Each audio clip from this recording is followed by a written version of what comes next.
Hello and welcome to Spotlight on Diversity. Today we'll be featuring three individuals of diversity, Benjamin Banneker, Dr. Charles Drew, and I am Pei. So first up we have Emily here, and she's going to be sharing a little bit about Benjamin Banneker with us. Emily, before you get into the history of his contributions, tell us a little bit about him. Sure. Benjamin Banneker was born on November 9, 1731, in Ellicott Mills, Maryland. He was born into a family that used to be slaves, but he was born a free man. He learned to read from his grandma and was later sent to an interracial Quaker school. He was interested in mathematics and mechanics at a very young age, and he could often be found reading a book rather than playing outside with his friends. That's very interesting. So, given his interest in mathematics and mechanics, did he use those interests to contribute to society? Absolutely. At the age of 22, he created the first striking clock made almost entirely out of wood. He did this solely based on what he had drawn and calculated, and the only timepieces that he had seen before this were a sundial and a pocket watch. And the really cool part about this is that the clock continued to tick for 40 years after that. That's incredible. Are there any other contributions Mr. Banneker made to our history?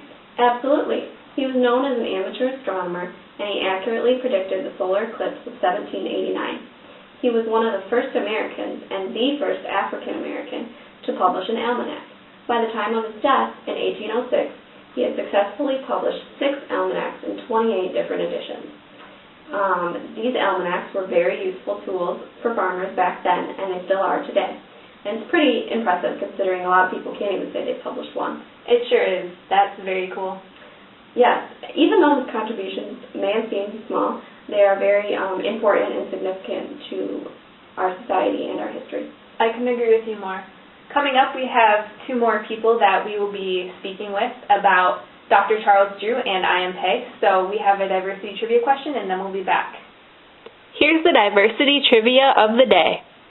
We may have different religions, different languages, different colored skin, but we all belong to one human race. Who said it?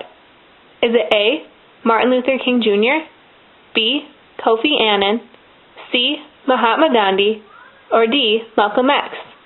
Find out in a few minutes. With us now is Courtney, and she is going to tell us about Dr. Charles Drew. Welcome, Courtney. Thank you. Can you give us a little background information on Dr. Charles Drew? Yes, Dr. Charles Drew was born on June 3, 1904 in Washington, D.C., and he was a standout in sports, especially swimming, basketball, and football. He went on to attend Amherst College on a sports scholarship. Very cool.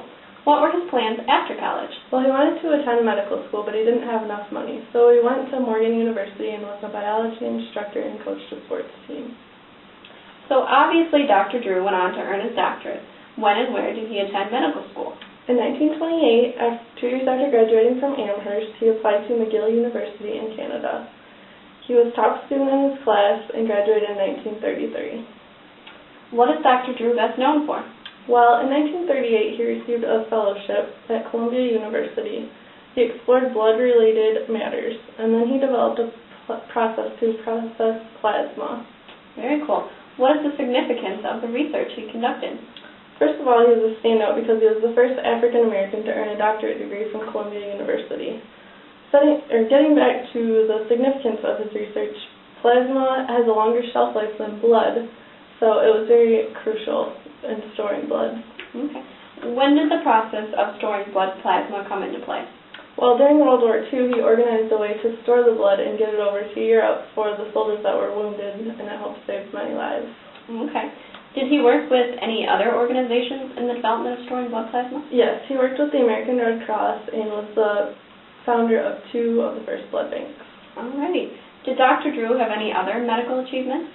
He received numerous awards in his field and was the chief surgeon at Friedman Hospital, as well as a professor at another major university. Unfortunately, though, he died in a car accident at the age of 45.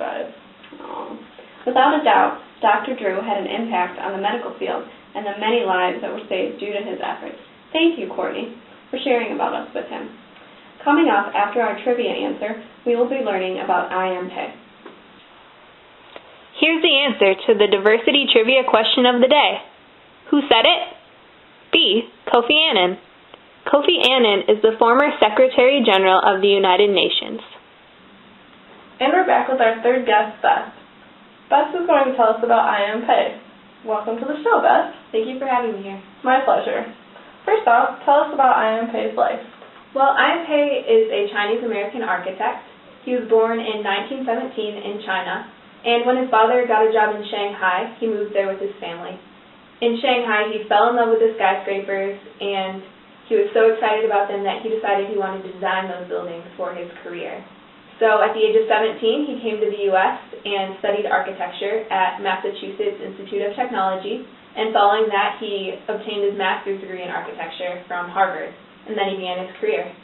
Wow, that's fascinating. Did Pei's career progress to such an esteemed level in architecture? Well, he began at a firm called Webb & Knapp, and he designed housing there as the director of architecture, where his housing was efficient, it was affordable, and it did not lack in design quality. After that, he broke off and he started his own firm, where he designed anything ranging from churches to schools to libraries to museums.